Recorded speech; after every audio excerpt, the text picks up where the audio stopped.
IIT జేఈలో మంచి rank రానటువంటి విద్యార్థులకు బెస్ట్ ఆప్షన్ సిఏసీఎంఏ కోర్సులు అడ్మిషన్స్ జరుగుతున్నవి. చాలా మందిలో ప్రొఫెషనల్ పరంగా మేకప్ చేసుకోవాల్సిన వాళ్ళు అంటే ఇంకా అదే ఫుడ్ పెడుతుంది వాళ్ళకి. ఫర్ సపోజ్ తీసుకుందాం ఎయిర్‌లైన్స్ కానివ్వండి, యాక్టింగ్ ఫీల్డ్‌లో ఉన్నప్పుడు, ఇలా యాంకరింగ్ ఫీల్డ్‌లో ఉన్నప్పుడు మేకప్ అనేది మస్ట్ అండ్ షుడ్‌గా వేసుకోవాల్సొస్తుంది. దానికి ఆల్టర్‌నేటివ్ అనేది ఏముండదు. మరి ఎక్కువగా మేకప్ చేసుకొని ఉండడం వల్ల ఫేస్ పాడైపోవడం, మచ్చలు రావడం. కొంతమందికైతే అసలు నువ్వు ఇంతకుముందు మేకప్ చేసుకోకుంటూనే బాగున్నావు. ఆ ప్రొడక్ట్స్ వాడి నీ ఫేస్ ఎలా అయిపోయింది చూడంటారు. బట్ దానికి ఆల్టర్‌నేటివ్ కూడా కొన్నిసార్లు దొరక్కపోవచ్చు. మరి ఈ మధ్య కాలంలో ఓన్లీ యాక్ట్రెసెస్ కాదు, నార్మల్ కాలేజ్ గోయింగ్ వాళ్ళు గూడా మేకప్ ప్రొడక్ట్స్ విరివిగా యూజ్ చేస్తున్నారు. దీనివల్ల ఫేస్ పాడైనప్పుడు మనం ఎలాంటి జాగ్రత్తలు తీసుకుంటే మళ్ళీ నార్మల్‌గా ఉంటాము? అంటే సివియారిటీ వైపు బాగా సివియర్ అయ్యే కేసెస్ కాకుండా మనం ఎలాంటి రెమెడీస్ పాటిస్తే మంచిగా ఫెయిరీ లుక్ వస్తుంది? ఈ విషయం తెలుసుకుందాం. ప్రస్తుతం మనతో ఉన్నారు న్యాచురోపతిక్ డాక్టర్ షా గుప్తా గారు. నమస్తే మ్యామ్. నమస్తే. ఎలా ఉన్నారు? యాహ్! గుడ్. నా నాట్ ఓన్లీ యాక్ట్రెస్. ఇప్పుడు ఒక యాక్టర్ అయితేనే మేకప్ చేసుకోవాలని లేదు. నార్మల్‌గా చెప్పాలంటే ఒక 10థ్ క్లాస్ నుంచి కూడా వాళ్ళ కాన్షియస్‌నెస్ పెరిగిపోయింది. అందంగా కనిపించాలి, నీట్‌గా కనిపించాలి. మేబీ సోషల్ నెట్‌వర్క్ ఆ ప్రభావం అనొచ్చు. ఇప్పుడు అవేర్‌గా ఉంటున్నారు పిల్లలు. మరి కొన్ని ప్రొడక్ట్స్ మనం ఎంత కాస్ట్ పెట్టి కొన్నా గానీ వాటి వల్ల మన స్కిన్ డ్యామేజ్ అవుతుంది. సివియర్‌గా డ్యామేజెస్ అవును. అవ్వడం, ఇవంతా పోర్స్ ఓపెన్ అవ్వడం చాలా ఇష్యూస్ వస్తూ ఉంటాయి. అవన్నీ ఎలా మనం దాటేసి చక్కగా ఒక నార్మల్ స్కిన్‌కి రావాలంటే ఏం చేయాల్సుంటుంది? సో, బేసికల్లీ ఏంటంటే అండి, ఈ మధ్య కాలంలో అయితే మేకప్ అనేది వెరీ కామన్ అనమాట. అవును. విరివిగా వాడుతున్నారు. సో, చాలామంది ఆ మేకప్ వేసుకొని అలా పడుకునేసి హ్మ్. మార్నింగ్ లేచిన తర్వాత చాలామంది నేను గమనిస్తున్నాను. ఎందుకంటే ఇప్పుడు ఎక్కడన్నా ఫంక్షన్స్‌కెళ్ళాము, ఏదన్నా ఎళ్ళాము అంటే మేకప్ తీస్తే ఎలా ఉంటది? అసలు ఆ ఫేస్‌ని చూయించడానికి కొంతమంది సంకోచిస్తా ఉంటారు. అవును. అలా మేకప్‌లోనే 24 అవర్స్ ఉండేవాళ్ళు కూడా ఉంటారు. హ్మ్. నేనేమంటానంటే అట్‌లీస్ట్ ఆ కెమికల్ ఇంపాక్ట్స్ మన స్కిన్ మీద పడి మనం నార్మల్ కొద్దిగా సెన్సిటివిటీ ఎక్కువైపోతది. హ్మ్. ఎక్కువగా మేకప్‌లు వాడే వాళ్ళని గమనిస్తే మీరు కొద్దిగా ఎండకెళ్ళి రండి. ఒక ప్యాచ్ ఫార్మ్ అవుతుంది. అల్లం ప్యాచ్‌లాగా ఫార్మ్ అవును. అయిపోతుంది.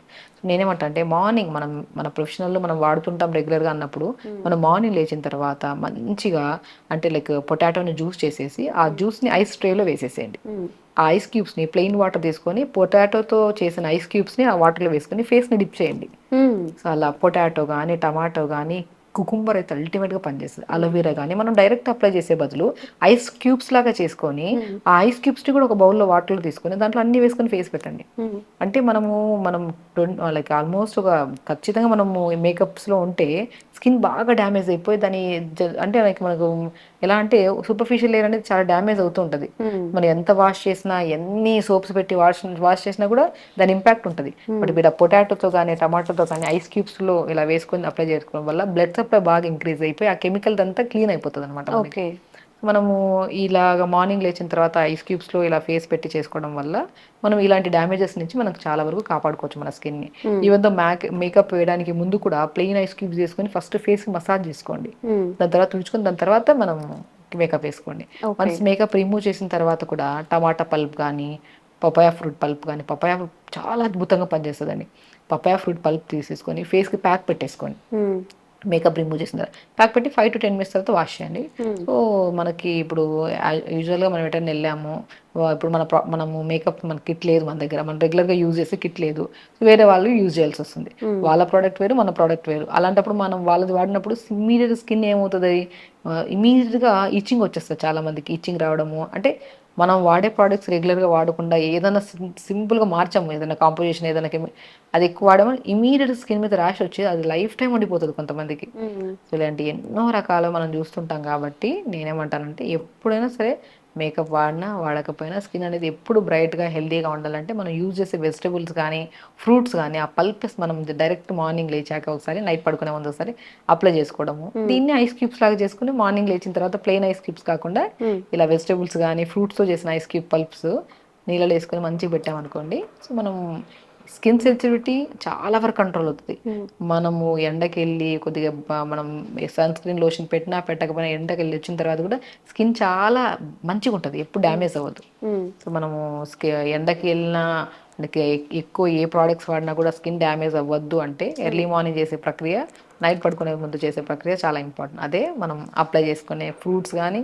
ఓకే. అండ్ అద్భుతంగా ఇంకొకటేంటంటే చాలా మందికి పపాయ తెలుసు, టమాటా తెలుసు, పొటాటో తెలుసు, బనానా కూడా తెలుసు అప్లై చేసుకోవడం. కానీ పాలకూర తెలీదు. పాలకూర స్కిన్ చాలా హెల్దీగా ఉంచుతుంది. అవునా? అంటే పాలకూర ఫేస్ ప్యాక్ లాగా వేసుకోవాలా? స్కిన్కి అప్లై చేసుకోవచ్చు. పాలకూరని మిక్సీ పట్టేసి మొత్తం బాడీకి అప్లై చేసి 5 to 10 minutes తర్వాత వాష్ చేయండి. చాలా స్మూత్ ఉంటుంది. ఓకే. చాలా టాక్సిక్స్ అన్ని కూడా పోతాయా? టాక్సిన్స్ పోతాయి అండ్ స్మెల్ ఉంటుంది. కొంతమందికి ఈ మన స్వెట్ స్మెల్ ఎక్కువ ఉంటుంది. కొంతమంది మార్నింగ్ ఆఫ్టర్నూన్ ఈవినింగ్ 3 times స్నానం చేస్తుంటారు, కానీ ఆ స్వెట్ స్మెల్కి ఈవెన్ అండర్ ఆర్మ్స్లో కానీ పెల్విక్ పార్ట్స్లో కానీ డిఫరెంట్ కైండ్ ఆఫ్ స్మెల్ వస్తుంటుంది. ఈవెన్ ఆ వెజనల్ పార్ట్లో డిశ్చార్జ్ అవుతుంది, అది కూడా వెజనల్ స్మెల్స్. సో పాలకూరని మిక్సీ పట్టేసి మొత్తం త్రోట్ దట్ బాడీ నీట్గా పెట్టి స్మూత్గా సున్నిపిండి అప్లై చేస్తాం కదా, అలా స్మూత్గా మసాజ్ చేసి అరికాళ్ళకు కూడా మంచిగా అప్లై చేసుకుంటే పగులు కూడా రావు మనకి. అలా పెట్టి స్నానం చేసేసేయండి. అద్భుతమైన యాక్చువల్లీ ఇది మనం ప్రీవియస్ వీడియోలో కూడా ఒకసారి చెప్పాం లాస్ట్ ఇయర్ ఏమో. చాలా మంది మంచి కామెంట్స్ కూడా చేశారు. ఈవెన్ మా దగ్గర కూర్చున్న పేషెంట్స్లో కూడా స్కిన్ ప్రాబ్లమ్స్ వచ్చాయంటే నేను ఫస్ట్ కెమికల్స్ అవన్నీ ఆపేయండి, టైం తీసుకోనైనా సరే బెనిఫిట్ మాత్రం 100%. ఏదైనా అప్లై చేస్తామనుకోండి ఇమీడియట్ బ్రైట్నెస్ అయితే రాదు. న్యాచురల్ ప్రాసెస్లో it will take time. So maybe 10 days పడుతుంది, కొంతమందికి 1 minute పడుతుంది, కానీ ఏ సైడ్ ఎఫెక్ట్ ఉండదు. న్యాచురల్గా మనకి అప్లికేషన్ కూడా ఇంట్లో దొరికే ఫ్రూట్స్, ఖర్చు కూడా తక్కువ. తినే వెజిటబుల్ని ఇంటి చుట్టూ కట్ చేసుకుంటూ టమాటా కట్ చేసాం, రిమైనింగ్ ఇంత ముక్క తీసుకొని ఫేస్కి పెట్టారు. పపాయ తింటున్నాం ఇంత ముక్క, సో పొటాటో తింటున్నాం, దాన్ని క్రష్ చేసేసుకొని సింపుల్ పుదీనా. నేను ఆల్మోస్ట్ ఇవన్నీ అండి. ఇప్పుడు నేను కొంతమందికి ఏంటంటే పాలకూర వాడితే స్కిన్ అనేది కొద్ది ఆయిలీగా ఉంటుంది చూడండి, ఆయిలీగా ఉండే వాళ్ళకి మనం పాలకూర విత్ కాంబినేషన్ ఆఫ్ అలోవెరా జెల్తో అప్లై చేసుకోవచ్చు. కానీ ఇంకా ఆయిల్ స్కిన్ అనేది కొద్దిగా నార్మల్ అవుతుంది, ఇంకా చాలా బాగుంటుంది. డ్రై స్కిన్ ఉన్న వాళ్ళకి పాలకూర విత్ కాంబినేషన్ ఆఫ్ మనం ఏమన్నా ఇప్పుడు లైక్ ఇలాంటి పొటాటో జ్యూస్ కానీ టమాటా కానీ పపాయ ఫ్రూట్ కానీ కాంబినేషన్లో వాడితే ఇంకా మంచిది. నార్మల్ స్కిన్ ఉంది ఇలా వాళ్ళకి ఆయిలీ లేదు, ఇంకా ఇలా డ్రైగా కూడా నార్మల్ స్కిన్ వాళ్ళకి డైరెక్ట్ పాలకూర పెట్టుకోవచ్చు. ఎందుకంటే ఇప్పుడు చూసే వాళ్ళు కూడా ఒక్కొక్క కైండ్ ఆఫ్ స్కిన్ ఉంటుంది కదా, సో డైరెక్ట్ కాకుండా ఈ కాంబినేషన్లో తీసుకుంటే చాలా బాగా యూజ్ అవుతుంది. అండ్ ఇంటేక్ ఆఫ్ వాటర్ కూడా చాలా ఇంపార్టెంట్. మనం అసలు కొంతమందికి అయితే ఈ మధ్యకాలంలో కొద్దిగా ఎండకి వెళ్ళి రావడం కానీ లేదంటే సంథింగ్ ఏదైనా ఫుడ్ చేంజ్ అయినా కూడా తెల్ల తెల్ల మచ్చలు ఫామ్ అయిపోతున్నాయి. బాగా గమనిస్తే ముఖం మీద కూడా తెల్ల మచ్చలు ఒక చారలాగా. ఏంటా అని చెప్పేసి హాస్పిటల్కి వెళ్తే విటమిన్ డి డెఫిషియన్సీ అంటుంటాం, B12 డెఫిషియన్సీ. సో సెన్సిటివిటీ ఎక్కువ. అంటే ఇప్పుడు మనం ఇప్పుడు మనము హాట్ వాటర్తో స్నానం చేసినా లేదంటే మనము ఇప్పుడు ఏదైనా జెల్ పెడుతున్నాము, ఏదైనా సంథింగ్ డిఫరెంట్ అయింది జెల్, లేదంటే అలా ఉన్నప్పుడు ఎక్స్పైరీ డేట్ అయిన జెల్ కూడా ఏదైనా పెడితే కూడా చాలా ఇమ్మీడియట్ రియాక్షన్ చూపించేస్తుంది, సెన్సిటివిటీ ఎక్కువ అయిపోవడం వల్ల. సో మనం ఏం చేస్తామంటే అప్పుడు ఇంటేక్ ఆఫ్ ఫుడ్ మీద కూడా ఎక్కువ కేర్ తీసుకోవాలి. వాటర్ కూడా పర్ డే అట్లీస్ట్ 3.5 లీటర్ వరకు వాటర్ తాగాలి. అది కూడా ఒకటేసారి కాకుండా పార్ట్గా మార్నింగ్ నుంచి 11 వరకు 1 litre, 11 to 2 1 litre, 2 to 4 1 litre, 4 to 7 1 litre. అలా ఇంటేక్ ఆఫ్ వాటర్ పెంచుకున్న బ్లడ్ ప్యూరిఫికేషన్ బాగుండి ఆటోమేటిక్గా మీరు ఏం అప్లై చేయండి చేయకపోయింది ఆటోమేటిక్గా బ్రైట్నెస్ ఉంటుంది, హైడ్రేషన్ ఉంటుంది కదా, హైడ్రేటెడ్గా ఉంటుంది. Skin main important. వాటర్ తాకపోవడం వల్ల స్వెట్ రావడం, ఆ స్వెట్ వల్ల ఫంగల్ ఇన్ఫెక్షన్స్ రావడం, ఫంగల్ ఇన్ఫెక్షన్స్ వల్ల పింపుల్స్ రావడం.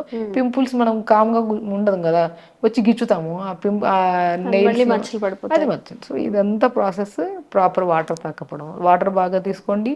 కొద్దిగా మంచిగా ఫ్రూట్స్లో మనకి మంచి ఫ్రూట్స్ ఉన్నాయి, పపాయ ఫ్రూట్, వాటర్ మిలన్, తాటి ముంజలు, ఇవన్నీ మంచి మంచి ఫ్రూట్స్. ఇవన్నీ రెగ్యులర్గా తీసుకుంటా ఉంటే ఇంటర్నల్ న్యూట్రిషన్ ప్రాపర్గా ఉంటుంది.